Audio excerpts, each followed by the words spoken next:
morning, folks. It is almost 10 a.m. Central Standard Time on August the 5th, 2022. Hope our creator is keeping you well and safe wherever you are in the world.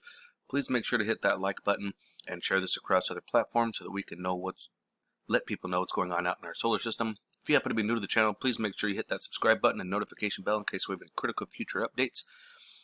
And today, folks, we're actually kind of a little conundrum, if you will. We've got two C flares. We got a C5 and a C4.97. That's not necessarily the conundrum. The conundrum is we have no idea where these came from. We don't know if they were on the eastern limb, the western limb, right smack in front of us. We have no idea.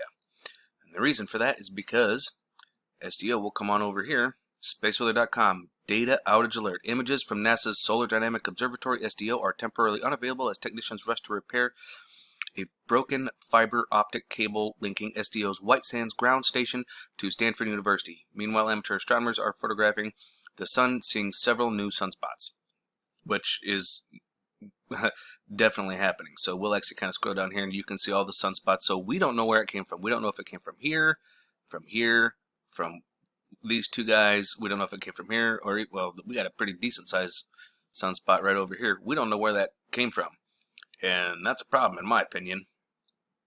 SDO is the only one that we can actually record and go back and rewatch. Okay, coming over here to GOES, we can see here, this is on 304 angstroms of light. This huge, ginormous prominence that was over here, we can see is actually, it looks like it's starting to break up. And it looks like the connection lines that it was, you can see here, coming back. It looks like the sun is starting to pull it back down and recapture it. So that could be really good. To be honest, I think that's a good thing. Get it out of the atmosphere of the sun, bring it back down, get it back down to the surface, because we definitely wouldn't want that lifting off coming in our direction. However, maybe it's a bad thing. Maybe it's charging up the sunspot group to go ahead and fire it off later.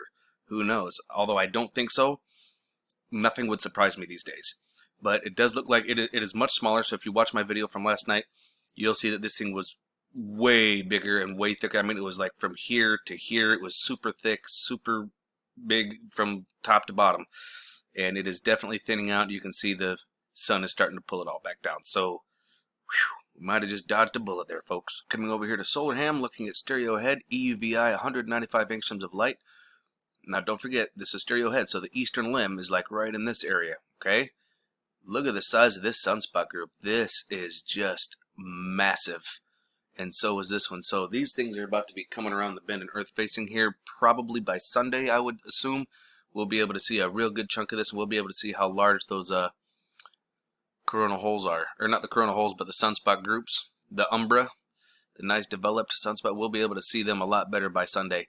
As you can see, we still got that filament right here just kind of hanging out, but it does look like it's being recaptured once again. Looking over here at real-time solar wind, we can see that we did have a little bit of an event super early this morning, but it wasn't major. Now, if you notice here, right at the time that the event happened, if you notice in blue where it has 313, and then all of a sudden it just slammed right down to the bottom. See, this is one of the things I was talking about. When your phi, when it all of a sudden just kind of slams down, it can send us into an event.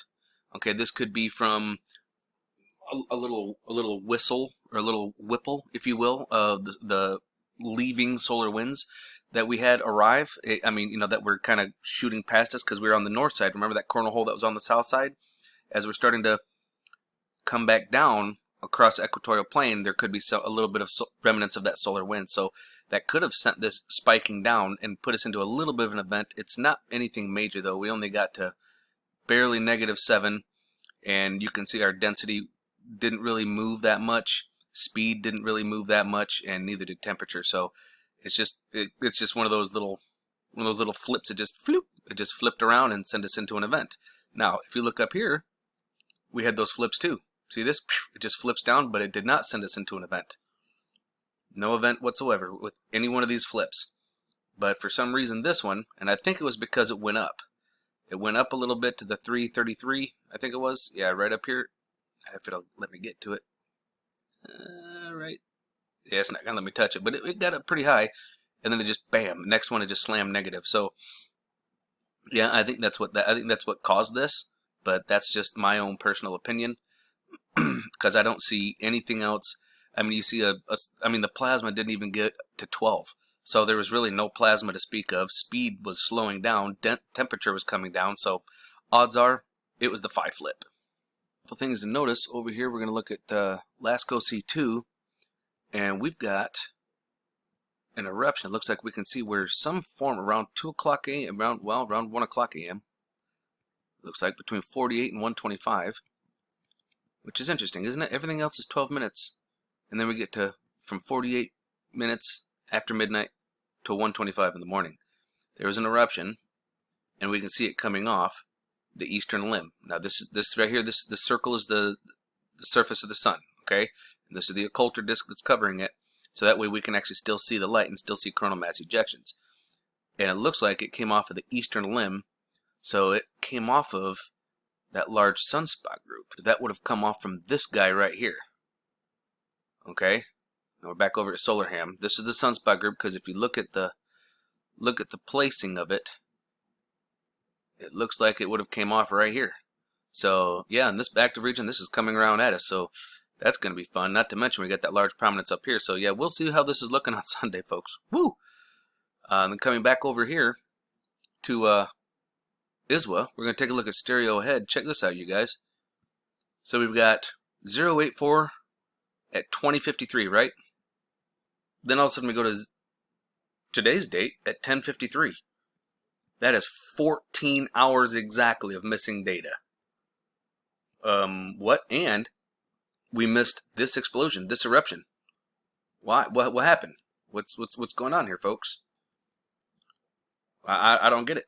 One of the other things to keep in mind is that we've got our two main gas giants over here on this side, and we're pretty much going to be coming in between here pretty soon.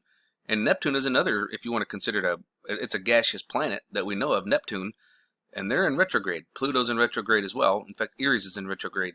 But if you notice this, we're going to be going spinning around right smack in the middle of them. Now, with these two giants, now we know that Saturn and Jupiter at one time were stars. Okay, Jupiter is actually like a brown failed star, or a brown dwarf star, if you will, that failed. Saturn, same thing. Well, I think they ended up that they might have been rogue stars, kind of floating around, and then got captured by Sol, which is our main star. But if you look at this, we're going to have an eclipse, or a new moon, if you will. May not necessarily be an eclipse, but a new moon lining up. So we'll have that energy, plus we'll have the energies between the two. So this could actually be the gravitational pull between these two planets and Sol, the the connection lines that I've shown you guys over on Enlil. We're going to be interrupting that. So that could have an effect on flaring, on coronal mass ejections. So we'll have to keep our eyes out and see what happens. Eyes open, no fear, and remember that love is the only way forward. Solar Wolf out.